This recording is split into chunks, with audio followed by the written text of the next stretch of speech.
আমরা কেন এখানে আসছি? সবাই মনে করে বোধহয় জামাত ইসলাম মানে এখানে সব মৌলানা। মঞ্চে দেখেন শুধু একজন মৌলানার নাম বলছে, আব্দুল হালিম সাহেব।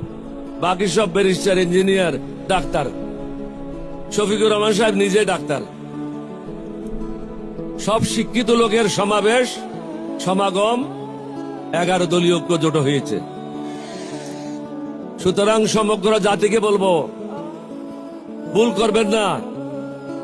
আমি একজন মুক্তিযোদ্ধা, এটা হলো আমার জীবনের শেষ যুদ্ধ। এই যুদ্ধ হলো সন্ত্রাসীদের বিরুদ্ধে, চাঁদাবাজদের বিরুদ্ধে, মাস্তানদের বিরুদ্ধে, টেন্ডারবাজদের বিরুদ্ধে। মানুষকে জেগে উঠতে হবে। কয়েকটা টাকার বিনিময়ে, মিথ্যা কথার আশ্বাসে জাতিকে বিক্রি করবেন না। বিগত 25 বছর মোদির গোলামি করেছে তারা। মোদির গোলামদেরকে আপনারা ভোট দেবেন না, ঋণ খেলাপিদেরকে ভোট দেবেন না, মাস্তানদেরকে ভোট দেবেন না, সন্ত্রাসীদেরকে ভোট দেবেন না।